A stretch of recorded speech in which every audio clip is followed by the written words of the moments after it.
Good morning, millennials.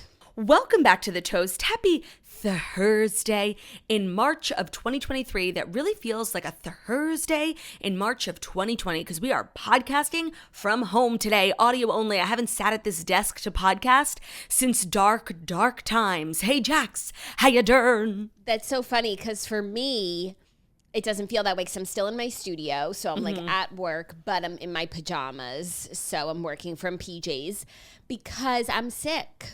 I know. I'm sick. So, sorry, you go. My illness has just been like a little bit of a journey. Like I woke up this morning. I'll explain what I have. So I've had a cold, you guys have heard, over the last like 2 weeks, sneezing, whatever. Yesterday was really bad sinus pressure in my nose and my head. Before I went to sleep last night, like I had the humidifier going, cold compress on my nose. And then I was sleeping. I slept really well. And then I woke up before my hatch alarm even started. Ooh. And I woke up coughing like my throat was on fire and like the coughs, like I felt like I couldn't catch my breath.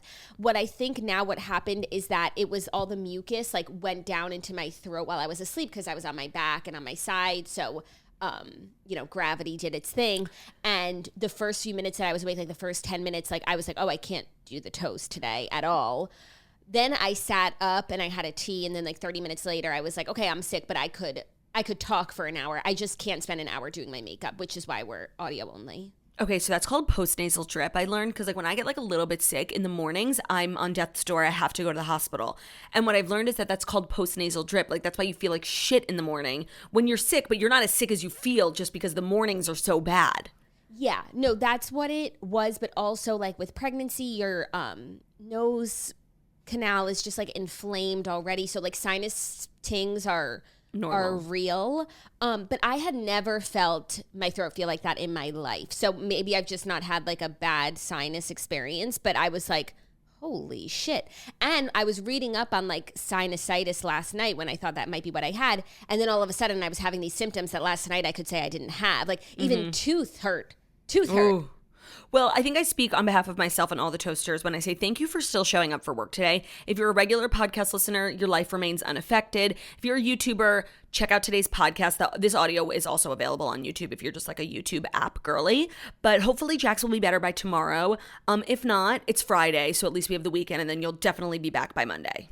Yeah, so I'm going to take the day today after this, like just be in bed, tea, soup, water, rest. Bryce, who just knows when his mom needs him desperately. Like it's crazy how he's Florence Brycengale. He's also just like extremely intuitive. No, he really, really is. Like it's crazy the things that he picks up on. But I'm hoping that tomorrow I'll be better because honestly, I'm too booked and busy for this right now. Like, and I'm not even particularly booked this weekend. I just like have a busy life. Like, and I drive now. Like, I'm obviously not driving today. I'm not going anywhere, but like, I have things to do. Harry needs to play. T-Lom, the life of a mogul. And a mother. The life of a mogul mother. Mogul mother. It's really like I'm super busy, and Harry can't have me down and out. He's like, Mom, let's go. He was actually. He was texting me this morning being like, like, I understand, like, she's sick, but like low-key, it's kind of annoying. We have plans. And I just feel like maybe she's faking because she's just like not in the mood to hang out with me. And I said, Harry, absolutely not. Like, Jackie, Mom would never. She would literally never do that. She's in agony knowing that she might not be able to give you 110% today. And I think I definitely like talked him down off the ledge, but he was feeling like kind of shuddered. I mean, we all are when I can't give 110% to my sweet dearie. The mother is the heartbeat of the household. That's beautiful. Where'd you read that, Turdy Lou? I just made it up, and I'm literally ready to write my next novella. I'm obsessed. Put that on a little, what a are baby those onesie. Pillows called? Like a tea pillow, I think it's called. Yeah, like those ones that are stitched, like a... Yeah. Or we could put it on a baby onesie and sell it at toastmerch.com. Oh my God, I love that. The mother is the heartbeat of the household. Okay, like I definitely feel like I made it up, but now like that you're saying it's so profound, I must have heard it somewhere. Okay, let me Google it quickly, even though then I'm sure I'll find it somewhere. But let me see if it's from something. But I want everyone to know before Jackie maybe finds someone who said it. Like I genuinely just thought of it and I really did make it up. Like I did. And there's such a thing, my new favorite term, is parallel thinking. Yeah. Where two people can have the same thought and the same idea, and neither one of them is copying the other, because like we are all humans with a brain. Because the idea of what I just said like isn't necessarily an original thought. You know, moms do run the household. The mother is a heartbeat in the home. It's not like so obvious. Like there is an Amazon book called Mother is the Heartbeat in the Home. And without her, there seems to be no heartthrob. Okay, well, mine was better. I agree. Yours was better. Keep it short. Yeah, no, maybe coming to toastmerch.com to, you know, maybe. Yeah, TBD. So I'm so glad you're here because I wanted to tell you. I know you already saw because I posted on my Instagram. Ben has been in Alabama this week doing spritz stuff. And today, it actually worked out nicely. He's going to the Bahamas for a bachelor party. He was already south. He was just going to go straight from Alabama to the Bahamas. And he's at the airport. And he texted me, I don't have my passport. Buddy, I'm obsessed. I'm obsessed. Let me tell you why.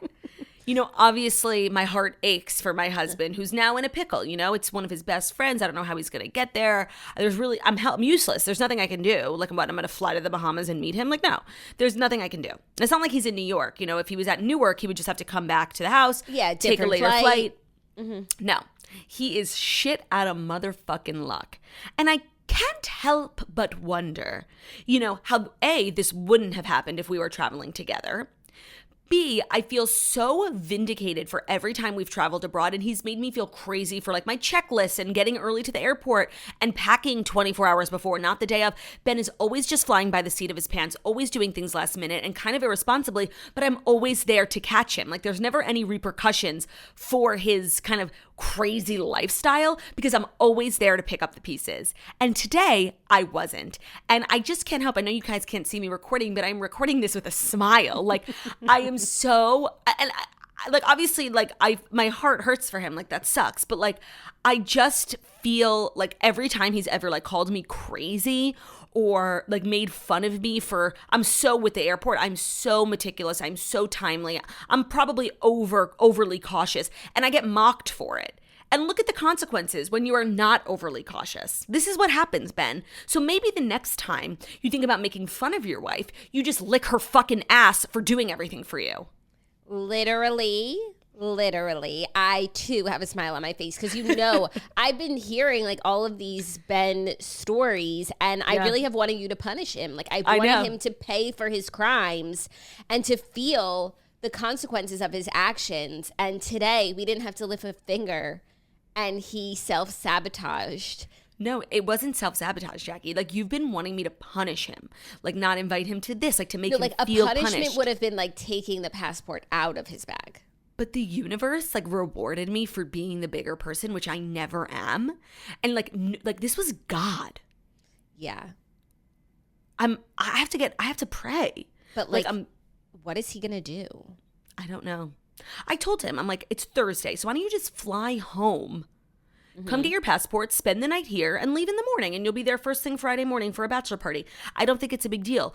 But Ben had this big plan. He drove to the Pensacola airport because it was like the perfect flight to get to the Bahamas. He was flying through Miami. So now there's no random flights from Pensacola to New York. He's like, really, he's fucked. Oh my God. Yeah. I have to look at a map of where Pensacola is, because there are some big airports like in the Panhandle. And like I think he's maybe like an hour flight from Atlanta, so you just take a flight to Atlanta, and then Atlanta you can get anywhere. But the thing is, true. The thing is, this is not my circus. Not your problem. It's not my monkey. Like I'm not going to be over here, you know, making travel plans, especially for somebody who's so relentlessly mocked me for years. I'm not going to be that girl. Not today. I'm busy. You know, I'm running an empire. My sister is sick. Like, I have other things to do. Yeah, Pensacola. Oh, wow. I see where he is. Now, I do have like a plan I could do that does benefit me. I think I know. And it benefits me. Yeah. I told Ben, still take that flight from Pensacola to Miami, but don't get on the second leg to the Bahamas. Spend the night at the Shapeiros or the Wine Rebs. I will come down, spend the weekend in Florida with my family, and I'll bring your passport. But I haven't told him that yet. I desperately want you to do that because I would love to see you. But, like, I don't know. Like, I know. You're torn My between taste what you think is for right. No. My I know. taste for revenge is just as sweet as my taste for seeing you. That's how like riled up I've been over his actions. I know. I don't want to help. Like, I think it's so important that people learn from their mistakes, honestly. And like stuff like this happens to Ben all the time. Like, we showed up to the airport in Florida to go home from like spending a week at your house, and he left his wallet at your house. Like, things like this always happen, and I don't feel like he will really learn if I'm like, and you know what, during that time I got on the flight, like I had Theo, I was like, you know what, this is a you problem now. And it was obviously wasn't as dire as this, but like in situations like this I really don't feel like fixing it for him, because his problems will only get worse, really. Yeah. And you're supposed to be here next week, so would you just stay if you came? Yeah, I guess. That's not so bad. That's really not so bad. I'm supposed to fly to you on Thursday. Oh, no. I have to be in New York on Thursday for a work thing. Oh, so no, you're not coming for a weekend to bail him out. No, I'm not. No, and then I have to like spend money on flights. Like, then I'm like, you know, being bamboozled and sidetracked. So I do think like fresh air and like a green environment would be best for Theo right now. While he's recovering. Well, in his recovery. You know, he kind of needs to like dry out down here. Actually, drying out is exactly what he needs to not do. That's why I've been giving him drops 4 times a day, because if his eyes get dry, his abrasion gets worse. Oh, okay. But still, he should come down here for some R&R. 100%. Yeah. Okay, you're not coming. I can't believe I'm saying that. Like, don't come. But this is so important that that it's a teachable moment. Jackie, we're on the same page. Don't worry. I'm not offended. A teachable moment is what this must become. And there is a path where he can, it's only Thursday. He could go home. He could see his wife. He could check on his one-eyed son. Thank you. And then go on a bachelor party on Friday. Like, since when do you need to go for like a 5-day weekend on a bachelor party? No, I know. No. So that's just like, you know, a win for the naggy bitch wives column today. So we can all celebrate. Today's justice news. Yeah, today in judicial news. The naggy bitch wives have won. Turdy Lou, what's the saying? The wheels of justice turn slowly.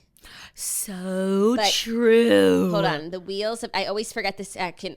The wheels of justice grind slowly, yet they grind exceedingly well. Exceedingly. And that, it refers to the notion of slow but certain divine retribution. That's what this is. It is divine retribution. Jack, move over, divine diversion. Divine retribution is what I seek. And today we have it. And we need to celebrate. No, not even just celebrate. Like, take a moment. We're always saying how important it is to acknowledge the space that we're in. Like, we feel like, I know Ben is like understanding how vital my presence is in his life right now. And I'm feeling just overwhelmed with like vindication, but also like he feels dumb. Like, he feels dumb. I know he does. He has to. And that feels good. Yeah, that does feel good. Wow. Some great news this morning, everyone. I'm feeling sick, but I'm feeling motivated. Yeah, to continue doing the good work that we do. Show's over. Like, we've accomplished what we set out to accomplish. It's so true. No, show's not over, because we have to talk about the Vanderpump Rules episode from last night. We have to talk about Raquel Leviss sitting outside this forlorn shopping center, being approached by TMZ. So that's what we have to do today. Yeah, and I personally feel like I can get right into it. You know, my update is that I'm sick. And boo, you whore. Yeah, and that's all for me. And Claudia is experiencing divine retribution, so you know all. So it's a win for both hosts, honestly. It is. So without further ado, here are the Fast 5 stories that you need to know. And today's episode is brought to you by State Farm. The State Farm Personal Price Plan helps you create a plan that gives you options, so you get an affordable price. And it comes with a lot of benefits, like the coverage you want, a policy that helps cover what's important to you, and an affordable price just for you. Because after all, life is better when you can personalize your experiences. I love that that's a cornerstone of State Farm's brand, because it's definitely a cornerstone of our brand. I think we're always talking here about how important personalization is and how personal certain things can be, you know? Like comedy, like food, like poetry. What else are we saying is so personal? Ooh, comedy, food, poetry, reading. Justice. Justice is personal, yet it grinds exceedingly well. Personalization means you have the power to choose what you want to include and what you want to leave out. It just feels better that way, and why shouldn't insurance work like that too? I mean, name two people who are more similar than Jax and I, and even Jax and I require completely different insurance plans. I mean, Jackie is a Tesla. Jackie's a homeowner. I have really nothing in my life, but Jackie has a lot. That's what the State Farm Personal Price Plan is all about. You can choose to include options like bundling your home and auto policies, and that means you'll get the coverage you want at an affordable price just for you. In the end, you'll have a policy that gives you what you want. Doesn't that feel better?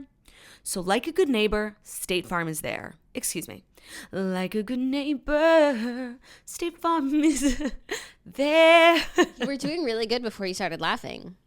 Oh, really? Yeah, like you sounded really good. I was about to say, like, Turdy Lou, they might tap you. Call or go to statefarm.com today to create your State Farm personal price plan. Prices vary by state. Options selected by customer. Availability and eligibility may vary. Today's episode is also brought to you by Athena Club. Okay, I'm excited about Athena Club because, you know, it's that time of year where we're all getting away with not shaving so frequently, but it's time to get friendly with your razor again. And I just got a brand new razor from Athena Club that's like hanging in my shower. The one that I have is called Smooth Operator. And there's no better time to get to shaving, and there's no better razor out there than the Athena Club razor. Shaving used to be something we all dreaded, but Athena Club's products seriously make it more fun and easy to shave. Not only is it the prettiest razor I've ever seen, but it's also more gentle on my skin. It leaves it moisturized, super smooth, and bump free. I am prone to bumps. I have like lots of things going on my legs, in different parts of my legs, and I can't just be using some crap razor. You know, I need a premium experience, premium products, and that's what Athena's all about. Premium shaving cream. Athena Club has the best shaving cream. I feel like we've all forgotten about shaving cream once we learned that like we could dry shave in the sink and like, you know, just raw dog it. But you guys, shaving your legs with shaving cream is the way God intended for you to shave. It makes such a difference in the after result. Athena Club's razors have thousands of 5-star reviews from customers, and it's designed with built-in skin guard to help prevent razor burn, while it's also gentle on your curves. The razor blade is surrounded by a water-activated serum with shea butter and hyaluronic acid, which is the holy grail for skincare. The best part is that their razor kit is only $9, and it comes with 2 blade heads, a magnetic hook for the shower, which is my favorite part, and your choice of handle color. Of course, I got pink. The handle color options are so cute, but even black and white razors for all the minimalists out there, they have at Athena Club. So you never have to think about the blade refills because you choose now how often you want your replacement blades. They'll be shipped to you for free, and you'll never be stuck with an overused blade longer than it should be used for. Head to athenaclub.com and use code TOAST for 25% off your first order. Again, that's athenaclub.com. Use code TOAST for 25% off. Athena Club is also launching in Target stores nationwide this month, so make sure you check out their shaving aisle to buy their products in store in real life. Thank you, Claudia. 2 wonderful sponsors. You're welcome. Our first story, we're actually going to shake things up today because it makes sense for the narrative of this show, and because like we're podcasting from home, we can kind of like do whatever the fuck we want. Yeah, what do you think, Turdy Lou? I agree. So here's how it's going to go. First story is VPR news because Raquel spoke to TMZ at length. Then we're going to go into VPR recap, Vanderpump Rules recap, because we're going to be talking about these characters and like we're going to want to talk about the show. So we're going to talk about the show. Yeah, no, it's just for streamlining. The TV recap starts right now. For continuity's sake, because typically if there was like a Vanderpump story, I'd make it 5th to go into the TV recap. But Raquel's interview to TMZ is the number 1 story of the day, and Jax is the number 1 guy in this group. 100%.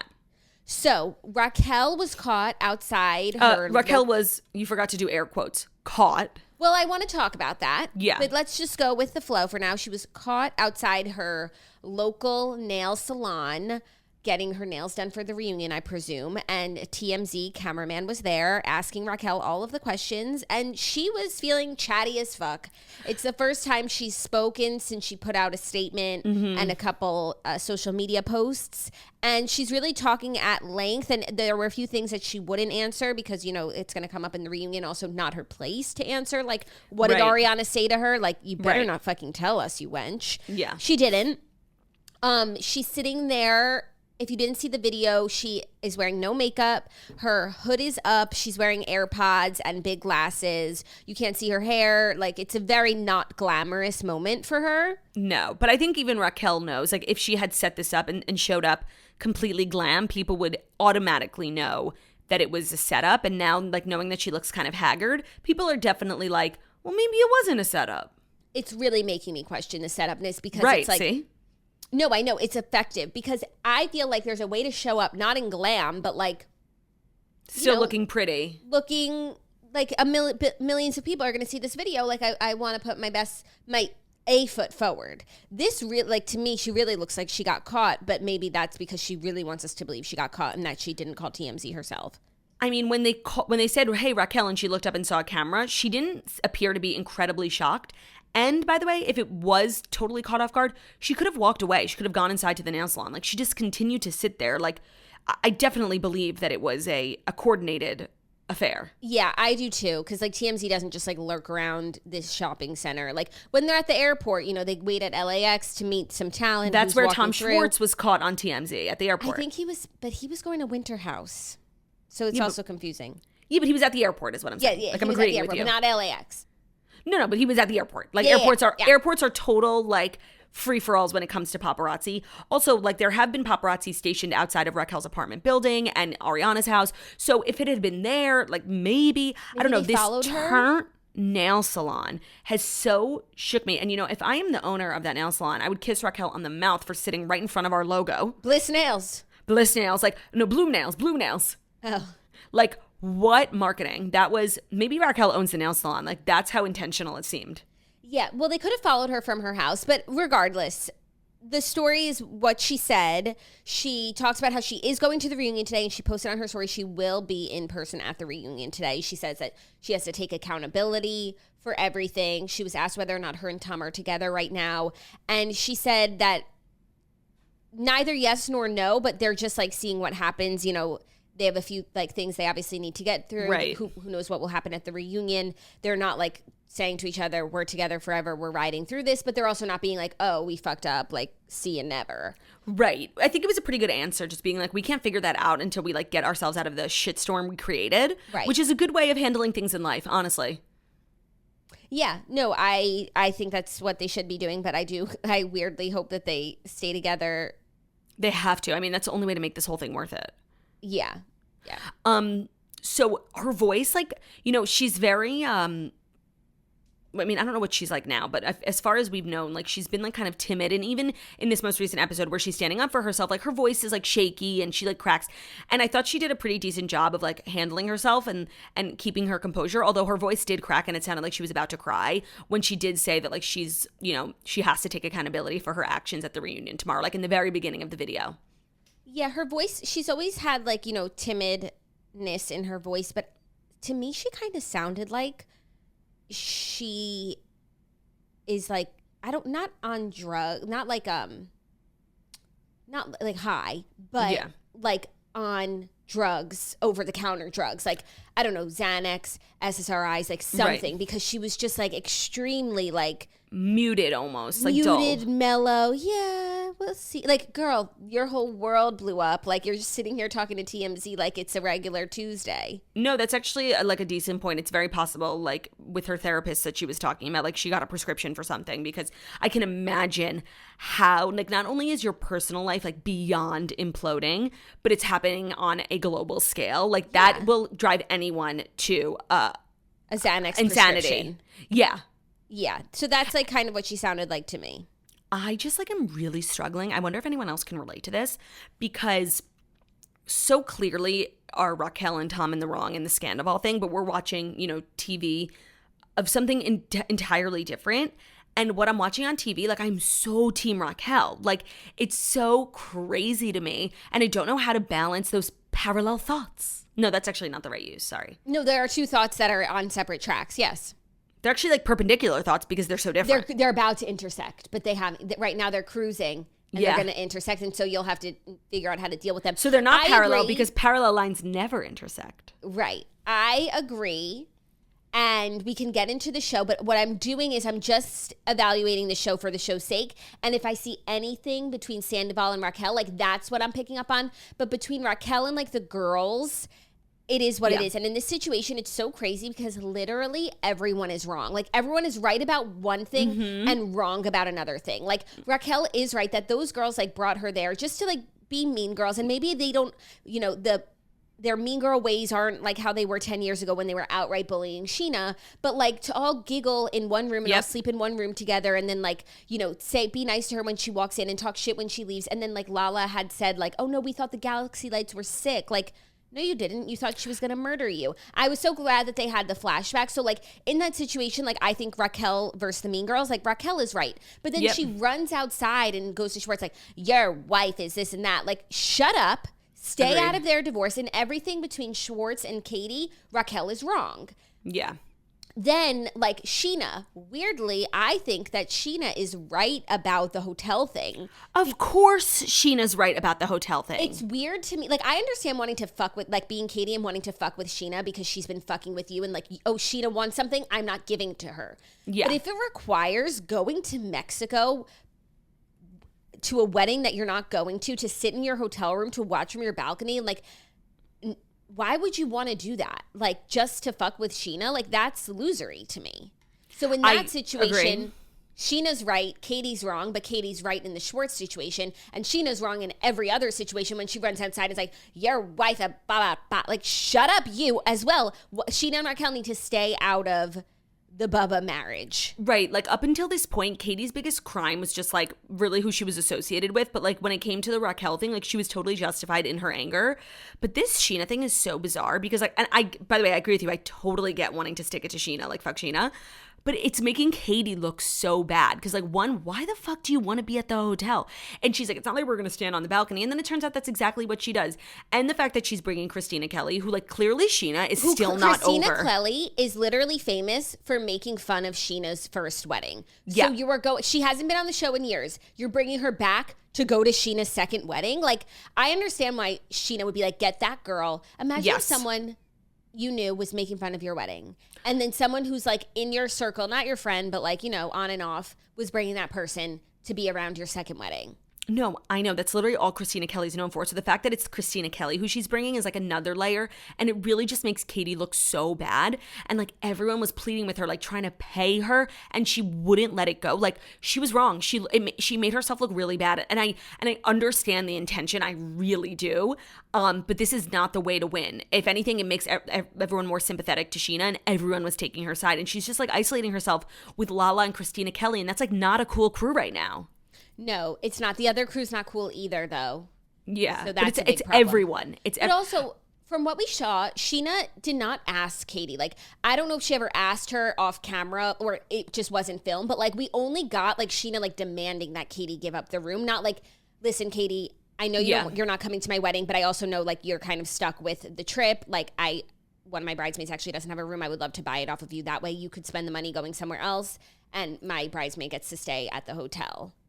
Yeah, no, she went about it in the wrong way for sure. Because when you need something from someone, and especially that person doesn't like you have to be. You have to ask nice, like anything else. Yeah, ask nice. Now watching the episode, knowing what we know, it was really interesting to see Tom Sandoval like so sticking up for Raquel, even though I don't think that would have alerted me of anything because Tom Sandoval's like always getting involved that shit that doesn't, you know, require his attention. And that was just like another thing that Tom was doing. But for the first time in his goddamn life, he was like partially on the right side of history. Yeah, no. And also Tom Sandoval was doing it because he likes going toe-to-toe with Lala and he likes going toe-to-toe with Katy. Like he just likes arguing with them. And I think at this stage in everyone's relationship, he sees Raquel like a little sister. And like someone like they were being cruel to her. She was also like, she's dumb and drunk. And she sounds like a moron. And Lala is just coming in like a fucking wolf, which like, it's just, it's overpowering. And Raquel did need people to stand up for her. Like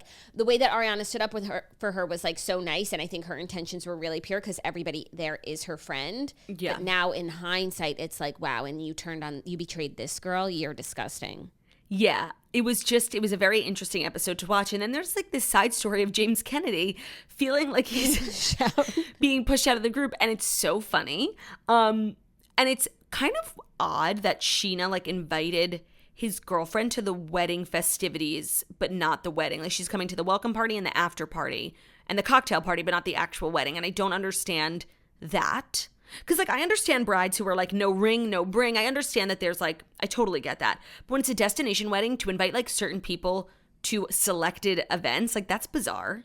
bizarre. Also, they do live together though prematurely, and like that is usually the policy. Like, because not like if you said no ring, no bring, Tom and Ariana like can't bring a plus one. So like living together typically gets you an invite. Plus, James is a groomsman, and a groomsman typically gets a plus one also. I thought it was a little tacky that she didn't invite Allie, honestly. And because agree. It's destination and you know Allie's upstairs in the hotel room, it's like if she wasn't invited and she wasn't going to Mexico, fine. But like knowing she's going to Mexico, you toss an invite because, Katie Maloney's not going. There's a chair. Right.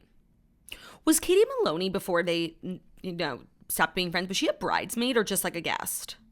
I think just a guest. Okay. Was Sheena a bridesmaid in her wedding? Yes. Wow. Times have changed. Times have changed. And then did you watch Jax and Brittany on Watch What Happens Live?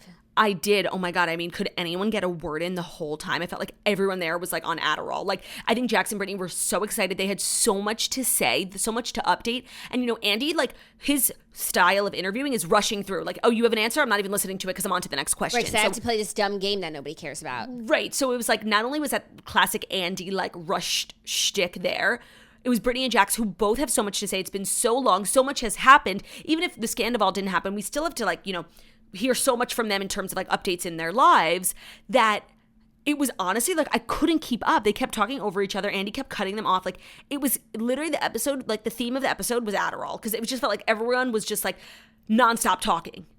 Yeah, it was chaotic. I'm not saying that they were on Adderall, by the way. I'm just saying, like, that was the vibe. When the episode started, I just felt like they were so excited to be like back at Watch What Happens Live. There's so much catching up to do. They have a baby. Like Jax was right about everything. Like they're just hyped up. They have this new podcast they're promoting. By the end of the episode, I felt like, I don't know if they felt this way, but I felt this way for them where like they were like, oh, we didn't miss this being spoken down to by Andy. Like he's so condescending towards them. He's always been so rude towards Jax, but like he was just rude to the both of them, just in his way, just snide remarks about like everything that they said that was just dumb.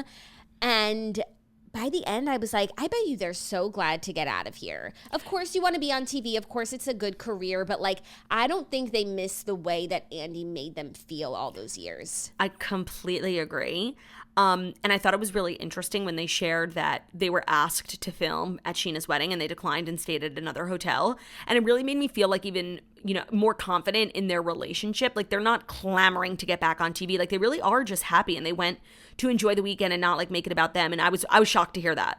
Yeah, Zach and I were watching it together and I was also just really remarking about how normal they are as a couple. Like when they were talking about something that Jax does that like bothers Brittany, you didn't know what she was going to say. And then she goes, sometimes you have a hairy butt. Like, we were just like cracking up. Like that's just so personal. They're just like such regular people. Yeah. And they really defied all the odds. I don't know how someone like Jax goes from being like a pathological serial cheater liar to being like father of the year, husband of the year. It's a shocking transformation. But I really feel like he is walking in this path and like they're really happy with their lives. No, it was really nice to see. I completely agree. And I feel like Andy just wouldn't like give them that. He was like really just trying to keep Jax in the box that he knows. And it was like, why don't we like allow space for people? Like it really does seem like Jax has evolved. And he was even, self-aware enough to say, like, by the way, I'm going to talk about this Scandival thing, but, like, I know how it sounds. Like, I've been there. I've cheated. I've made mistakes. So you can ask me questions, but just don't know. I'm not dumb enough to think that, like, I'm better than this. Like, I've been there. Right.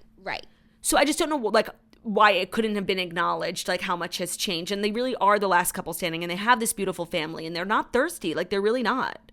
Yeah, they're really not. So they are launching a podcast. It drops on Tuesday. So that was like perfect time for them to come on Watch What Happens Live and promote it. I truly wish them all the best. I think they're a really, really nice couple. They seem genuinely happy and they have defied all of the odds. So true. I was sad to hear about them and Stassi because like it's clear that Brittany loves Stassi and like so does Jax. And I know that the wedding was like a problem because they basically like the last minute said they weren't going and like Stassi had like paid for everyone and it was like, really small wedding and it was whatever. And you could tell that they were like both really sad that Stassi was mad at them. It's sad. I hope that they can forgive. That's something that's annoying, like upsetting, but forgivable. Agreed. And I also just found it interesting to hear who Brittany is like close with. She's really close with Sheena and she's really close with Chris and Dodie. Yeah. I just felt like everyone loved Brittany. And then I felt like... I think is friends with all the girls still. Ariana too. Yeah. Not Raquel. She doesn't know her. Yeah. No, I found it like interesting. Yeah, they're very much like still in the mix. Yeah, even though it seems like online, like they're not. No, it seems like with the kids, like the Lala, Stassi, Sheena crew. Yeah. Cruz is like all their girls' boyfriend. Yeah, he's so cute. Like all their kids are so cute. Oh my God, totally. Cruz is so cute. Did you see him sleeping on Santa Claus over Christmas? No. They took him to see Santa, but he was napping, and he literally is sleeping on Santa in the pictures. That's so cute. Oh, also, I was glad Andy asked because, like, I actually was really interested and struck by the conversation, the storyline that Jax had about his mom after his dad had passed away. And I was surprised and delighted to hear that he had, like, made an initial, like, he reached out and they connected and, like, hopefully they're on the road to some sort of rapprochement. Yeah. That was nice to hear. There was one other thing that they talked about. Oh, I mean, the headline from their episode is that Jax said Tom Sandoval cheated on Ariana 1 week into their relationship with Miami Girl. He cheated on her throughout the years. He knows these things to be true. Yeah. I mean, not shocking. I don't think you just, like, have an affair. Like, okay, but when he said, does it matter if he cheated once or cheated 10 times? And everyone was like, no. Yeah, no, it fucking matters. Yeah, 100%. Like, either you made a mistake or you're a serial, like, narcissist. Yeah, it totally makes a difference. Like, one time, don't try it with me, but, like, one time could be like, I do see how people can get past that. Forgivable. Right. 10 times, you have no respect for me. You're disgusting. Get out of my house. Get out. Yeah, no, not the same. Not the same at all. Yeah. Okay, so that's VPR for this week. Vanderpump Rules. They're filming the reunion today, right now. They're getting ready. If anybody, they're not listening. I don't really think many of them are toasters, but what I just would like for them to do is take a breath. Everybody is so hyped up, and I'm worried they're going to ruin it by all descending and just like making themselves distracting from what we need to talk about, which is so right. Tom, Raquel, and Ariana. Like, everybody else who has their opinions and is like just like sharks circling, calm down, please. You'll have your moment, but like, please do not distract from the task at hand. Yeah, everybody needs to make themselves small. Yeah, no, but instead they're all just gonna like jump on this and their behavior is gonna be bad too. So like, I don't want it to get lost what we need to talk about. Yeah, also, I don't know how, because this is like kind of unprecedented. How do you like schedule a reunion like this? Because usually like you go in parts and the beginning of the season is reunion part 1. You have to open with the Scandival. You have to open this. Okay. No. If they don't open with this, I will be picketing outside of 30 Rock. Like, this is unprecedented. Like, I understand you want to tease the big stuff for the end. There's no talking about anything before Scandival. There isn't. So agreed. I hope they're not dumb enough to think we're going to go for that. Agreed. And the problem is, how do you talk about anything else? How are we going to talk about, Sheena and Brock's wedding and the hotel room drama? Right. It's so irrelevant now. It's so small. Yeah. Or like James and Allie. Who cares? Havasu. Yeah. Are you ready for our next story, which is some more reality TV news? Yes, but all I want to say is last night's episode was missing Charlie. Like, she's now what I look forward to. Yeah. The thing about Charlie, though, and I was remembering when I watch What Happens Live, is like, she takes aim at something, like she goes all the way, and like she really, is like a cannon, but sometimes she just like aims her missile in the wrong direction. Like when she went after Jax at the reunion, it's like, how do you guys even know each other? It was so random. And it was like, for me, that's why I was like kind of put off by her, because it was clearly just like a ploy for airtime. Yeah. It wasn't because she felt, so passionately. But this time she got it right. Yeah, she was just a little misguided, but as long as we keep her aimed in the right direction, she's great. 100%. Are you ready for our next story? Yes. You don't have anything to say? It's just the first story. Okay. But it's more reality TV news because Diddy and his brood of 7 will be getting reality TV treatment on Hulu. Sean Diddy Combs seems to be following the Kardashians to Hulu. We hear the entertainment mogul is working with Hulu on a reality series that will feature him and his children, tentatively titled Diddy Plus 7. It's going to profile the entire family. They all have businesses, even the kids, and it will feature everyone, a source familiar with the project told Page 6. Diddy and his kids have already been spotted filming the show in locations such as LA and Miami, according to sources. Honestly, up until you said Hulu, I was like, this is weird because like reality really is like lowbrow. But something about Hulu obviously like elevates it a lot and it makes it better. No, and then it's not a reality show; it's a docuseries. Yeah.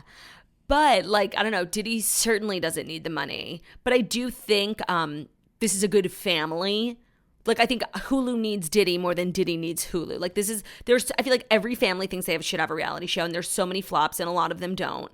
And this, I think, given that there's so many of them, they have enormous wealth, so well connected. I'm sure they all have like good personalities too. I do think that this is like a family ripe for reality. I just don't think that they need it, even though Hulu definitely is elevated.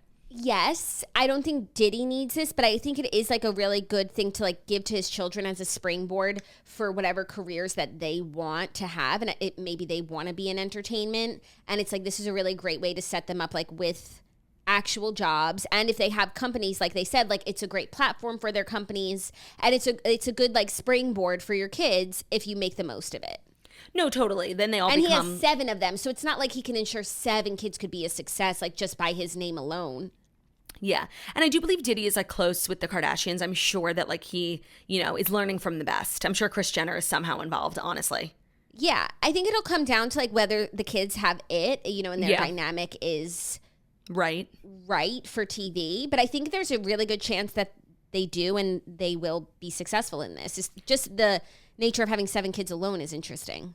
That's true. And of course, the wealth is always interesting to me. Yeah. Like, I think has every ingredient for success. Yeah, but there are just like, I feel like a lot of case studies we could point to of famous families who have gotten reality shows who you would think like they have money, they have it all, but they genuinely weren't interesting.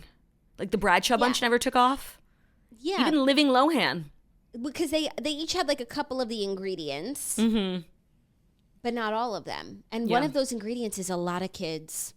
You need lot of kids. You need a lot of characters. It's an ensemble. It's true. It's a group effort. Yeah. It's a team sport.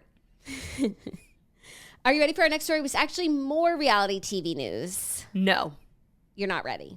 Because I have to tell everyone about a brand new sponsor that we are so excited about because I feel like we've raved and raved about Topgolf, and now they are joining our show as a sponsor.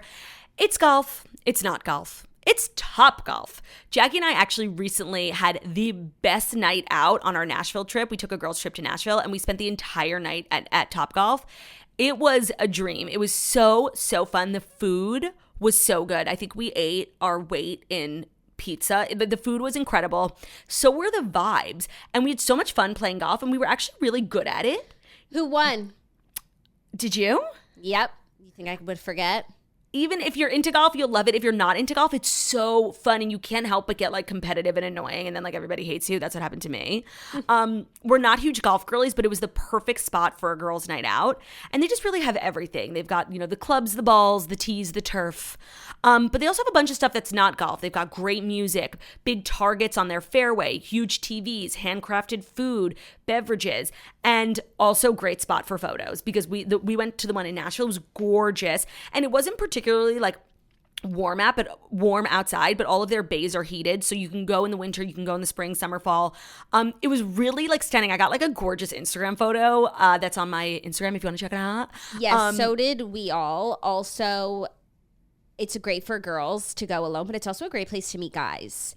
It's a great place to meet guys. A lot of guys. We're planning on going again on our Nashville trip, and we're all going as couples. And we were like, what should we do on this night? And I suggested Topgolf because it's literally perfect for a couples trip. It's perfect for a couples night out. So they have everything that you could possibly need. They've got food and beverage. It's the only place you can play a round and then order another round. You can hit a slice and grab a slice. It's all the fun of outside, but with the comforts of inside. They have comfy heated bays in the winter and cooled bays in the summer. So the Topgolf experience is just a vibe. It's so much fun. It's great for a girls' night. It's great for a couples' night. It's great for, you want to go meet guys. Jackie's totally right. It's golf. It's not golf. It's Topgolf. Download their app, book a bay, and come play around. You will not regret it, and you'll get a great photo in the meantime. Thank you, Claudia. You're welcome, Jackie. sort of a progression of news throughout the week. One, Tyra Banks has left Dancing with the Stars as a co-host. And two, Julianne Hough is joining Alfonso Ribiero as the new Dancing with the Stars co-host. Oh, not as a judge, as a host. As a host. She went from dancer to judge to now host. ABC announced Monday that the actress and professional dancer will be returning to the Disney Plus competition series as a co-host alongside Alfonso Ribiero. The announcement comes 3 days after Friday's news that Tyra Banks would exit the show after 3 seasons. This was like such a weird thing that happened at Dancing with the Stars. Like they did not have a problem with their hosts. I feel like their hosts are beloved. Aaron and Tom, they've been around forever. I think it was a lot of people's favorite parts of the show. So there was like no problem to fix, and they came in with a wrench and a screwdriver and tried to fix it. So it was weird. And then they replaced them with Tyra Banks, and it just wasn't a job that Tyra Banks was built for. Like I think she really gave it her all, but it's just not what her skill set is best utilized to do. So it was a flop, and honestly I don't know why Tyra Banks would do it. Like the audience was just like mean to her. Like every time she like flubbed a word, it would like go viral. So it wasn't a fun thing for Tyra. I don't think it wasn't the right fit for Tyra, and it never really needed to be fixed in the beginning. So it was like they made this whole hoopla for what? Yeah. Well, now they've settled on 2 people who are veterans of the show in some way or another. Yes. And I think that they will actually be really good. Alfonso Ribiero does a ton of hosting on his own. And Julianne, she does it all. She is just, a 5-trick pony. Yeah. No, the 2 that they have now I think are perfect. One, because Alfonso is like a American icon, like, and he's known for like that dance, and he has so much hosting. He hosts America's Funniest Home Videos now, which is like in the homes of millions of Americans. Like he's really like America's sweetheart. So I think it's perfect. Of course, Julianne Hough is like a veteran of the show. She's a favorite of the show. She's a very skilled dancer. She acts, she hosts, she's perfect. So they got to a good place. Like I'm fairly confident in these 2, but I don't know why they like went to go fix something that wasn't broken. Well, I think they wanted to be more diverse. Got it. And then it was also just like a transitional time for the show because they moved to Hulu and they weren't on cable anymore. So they were like shaking things up all around. And I think the transition to Hulu was actually successful. I don't know if it really affected their ratings. I feel like it did. I haven't heard anything about Dancing with the Stars since they are no longer a weekly show like on cable. But maybe that's just because like I only hear about it when you and Margot are watching it, and you just didn't watch it. But did you watch it because it moved? I didn't watch it because I don't care. Like I really tried to get into Dancing with the Stars, but like at its core, like I just don't give a shit. Like I don't care really about dancing. And unless they had, Taylor Swift, like there's no celebrity on there that I'm really that passionate about to tune in. But I do think them having Charli D'Amelio was like a huge get for them, and I think that really helped them during the transition to Hulu. You keep saying Hulu, by the way, it's Disney Plus that it's on. Oh my God. Thank you for finally correcting me. I'm so sorry. Sorry. I thought that like maybe there was a typo in the article, but they've said it a number of times. So. No, I forget. Like Hulu and Disney Plus are owned by the same parent company, and the D'Amelio show is on Hulu when we were just talking about Diddy. So I got my wires crossed. Thank you. Yeah. So that's exciting news. And I look forward to seeing what Tyra does next because she is, a rare talent, and I hope she does something awesome because but I think they set her up to fail. Like they took 2 beloved hosts, and I get that they wanted to be more diverse, and I totally support that, but that's like a terrible position for Tyra to be in because she's replacing 2 people who really didn't need to be replaced in terms of skill and in terms of like Q score. So she just went in as like, kind of the villain almost, and she was set up to fail. Yeah. And it's like, this isn't even her area of expertise. Like, not that it is for Erin Andrews, but they're like typical hosts. But Tyra, while being a host, is also like a celebrity, a personality, like model. We don't get the Tyra-ness that we love when she's really just reading off of a teleprompter and asking dancers how they feel. Yeah, no, it wasn't. Tyra's a star. She would be better as a judge. Yeah, Tyra's a star. And the part of being a host that a lot of people forget is that it's not about you. Yes. And it wasn't the right role for her. And I think she would probably agree with that. You know whose job she should have taken instead? Who? Chris Harrison. 100%. She would have been amazing as a host. Who currently hosts The Bachelor? Jesse Palmer. Oh, right.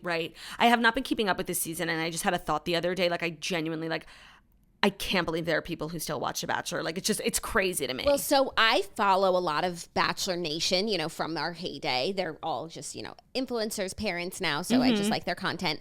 And a lot of them do still watch because they do like little recaps here and there. So that's really how I get my information. Like, I guess like Zach, who's the Bachelor, like he wore flip-flops and like broke up with someone when it was like there were a lot of bugs around. Okay, well, what I know about this season that I actually am really into is a fan favorite. I don't know if she's still there. I don't know where we're at currently, but like she was top 4 at least. We were she got a fantasy hometown. suites this week. Okay, she got a hometown, and she's like a really, really proud Jew.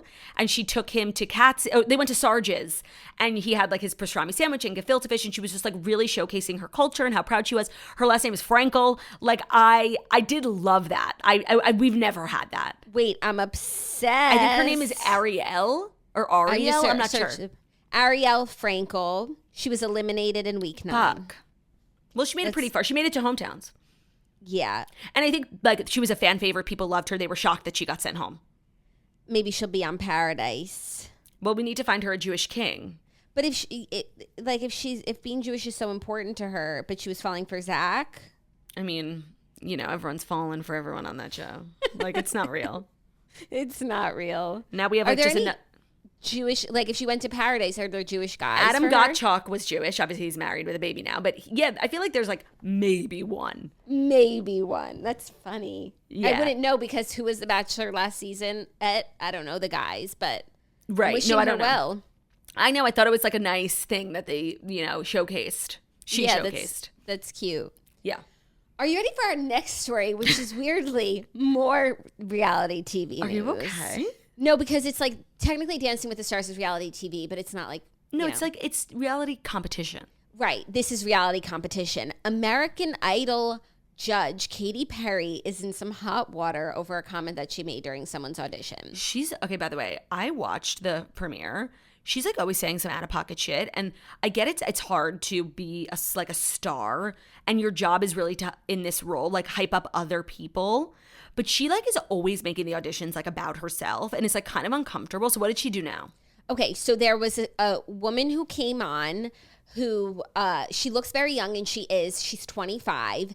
And before she kicked off her audition, she told Katy and the other judges her age, 25, and that she has 3 children. Okay. So all the judges looked really surprised, and Katy Perry stood up as Luke Bryan began fanning her. Mm-hmm. And the contestant said, "If Katy lays on the table, I think I'm going to pass out." And Katy Perry said, "Honey, you've been laying on the table too much." Oh my God. Okay, wait, I want to say one thing.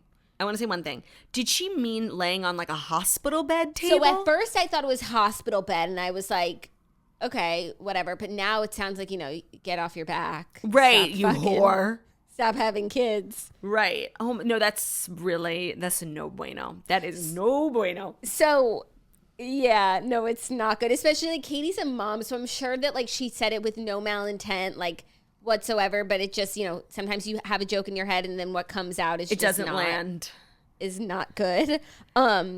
Fans like quickly went to social media to express their disdain for the comment, and the contestant went to TikTok and like did a video about how like it was embarrassing to have that on TV and it was hurtful. I think that women supporting and uplifting other women is so cool, and I think that mom shaming is super lame, and I think that it's hard enough to be a mom and it's hard enough to be a woman. I definitely agree. You know, women should support each other, like when applicable. But applicable. Women should support each other, asterisk. But like Katy as a mom, like it's just like that's mean. Like it's mean, but also like I do think it's really important that like we recognize like Katy's intent versus her impact. Like I actually don't. No, I don't think that Katy is like a mom hater. Yeah. You know, she's like a you only get one child sort of person. Right. I just think it just came out a little nasty. We've all been there where we say something that we think is going to be funny and like it crosses the line. Like they should have cut that out for sure. Like why are they out here making Katy look bad? Yeah. But Katy in the feels weird to call her Katy. Sorry, Katy Perry. Yeah. She's like always saying like some really fucking weird shit. And me and Ben are like when we were watching, we were like looking at each other. She's just like low-key inappropriate.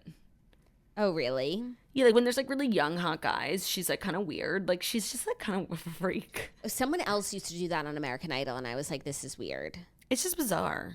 Yeah. Imagine if the men did it. Right. Right. So, anyways, that was an odd moment. And what's crazy is they have like millions of hours of footage, and they like chose to put that in. No, somebody at the network or like in the editor's room hates Katy Perry because that is something I would have cut out if I'm like out here trying to protect Katy's image. Yeah. Totally. Now, are you ready for our fifth and final story? I am. Which is not reality TV news. Oh, wow. Yeah.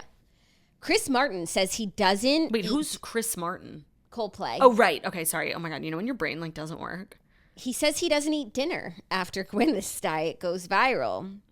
1 week after his ex-wife's controversial diet went viral, the Coldplay frontman told Conan O'Brien on Conan's podcast that he does not have dinner anymore.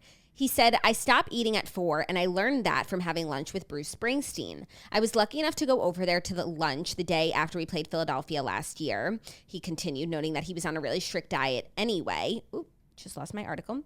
And he shared that he was inspired to make Springsteen's habits his next challenge because the 73-year-old rocker looked more in shape than he did at the time. When Bruce's wife told Chris that her husband only eats 1 meal a day, the singer thought, well, there you go. Chris joked that his single meal consists of a flank of buffalo with a steroid sauce. That's funny. I just want to say, the way nobody's talking about this compared to how they were talking about Gwyneth, like, well, it just populated. So give it a second. Because this is selective outrage. Like, let's see. No. It literally the episode probably Jackie, I just know it's not going to pop off in the way that Gwyneth's whole thing did. And this is why I don't take any backlash seriously, because people don't actually care. They just dislike certain people and they make like big kerfuffles about things that are never really about the thing they're saying it's about. It's about the person. And Coldplay is like a beloved band and Bruce is America's, rocker, yeah, East honestly, Street, the boss. Like, you're so angry. Come for Bruce. Right. No, if you really care, come about, for Bruce and come for Chris Martin. Diet habits, except the only thing that they might say is that Bruce didn't share that this is what he does. Like, he's not right. No, but Chris Martin did. Chris Martin did. Yeah, no, I'm sure they'll come for Chris Martin. I'm sure that I don't think that they will. And I just think this he's is literally the female Gwyneth. This is another teachable moment. Selective outrage is a real thing. Yeah, but let's see how it plays out. But 1 meal a day. I mean, I guess if you have a big lunch. No, like I guess if like your plate, like you keep going up for for seconds, like throughout the day, that's 1 meal, Yeah. Yeah. Like if you have dinner and you go for seconds, that's not 2 dinners because it's like 1 seating, No. But I'm sure Chris Martin doesn't take seconds. Okay, here's a good question. If you could only have 1 meal, I don't know why you would be in this situation, but hypothetically, if you had to choose 1 meal to have every day that, you couldn't have the others, which meal would you want to have? I think I would have lunch at like 3:00. I mean, like, that makes sense time-wise, but, like, I just love dinner. Like, dinner is my favorite meal. I never, ever look forward to lunch. I always look forward to dinner. It doesn't help for health because, like, dinner's bad because it's so close to bed, I think, for the health people. I'm not talking about health. I'm just saying, like, if we're picking favorites. Yeah, no, dinner is nice. But how are you going to get through the day? I know. And sometimes when, like, I have a day where I haven't... really early dinner, 5:00 dinner. I'm always, like, literally it's 4:59. I'm, like, ordering my dinner. You're like Bruno. Dinner. I'm like Theo and Bruno. Like, I cannot eat dinner fast enough. I love dinner. Yeah, those boys eat at 5:00 and at 4:45. Bruno's looking at me and I'm like, it's in the 4s, Bruno. You can't have dinner. Yep. By the way, the same exact experience. At 4:45, Theo stands by the door. And he stands there seriously looking at me for 15 minutes. I will not get up before 4:59. Like, once the clock strikes 5, it's game on. Yeah. Yeah. And these boys know it too. 100%. They could play us like a fiddle. Fiddle. They're fiddlers. Those were good stories. You had said that they were like woof. Oh. You had said that the stories were like trash. I actually thought they were pretty good. I just said these stories. Ugh. You did say that. But sometimes, like when I say these stories are garbage, I didn't say that. You didn't say that. I just said you like stories are meh. Yeah, meh. But I enjoyed them. Everything's meh in comparison to Scandival. It's so true. Like, we're chasing that high constantly. We are, which is toxic, because so these are people's lives. And it's hard to remember that. It's hard to keep it in check. Are we toxic? No, I know. I think we try and keep things in perspective, like every few minutes. Okay. Well, that's our show. Yeah. Stay up with us on social media to find out if we're going to be audio only tomorrow. Jax, I hope you feel better. Like, take the rest of the day, you know, give Zach all your responsibilities and just lay. I'll take it from here. Thank you, Turdy Lou. Thank you for your Do you feel better? Does the toast have healing, restorative properties? I feel kind of the same, but I feel stable. Okay, she's stable. Thank God. I feel stable. Okay. Love you guys dearly. Thank you for dealing with no video today. I know you miss these gorgeous faces. Thank you so much for listening to the Toast the Millennial Morning Show, where we deliver the fast 5 stories that you need to know every Monday through Friday on YouTube. So if you're watching this on YouTube, please feel free to subscribe and give this video a thumbs up. We're also available as a podcast anywhere podcasts can be found. So it's Spotify, iTunes, Stitcher, Public Radio, iRadio, CastBox, all the places where you listen to podcasts. Find us at Toast, leave a 5-star review about how beautiful, stunning, and wickedly talented we are. Hope you guys have an amazing day. And we'll see you tomorrow. Bye. Love ya. Bye.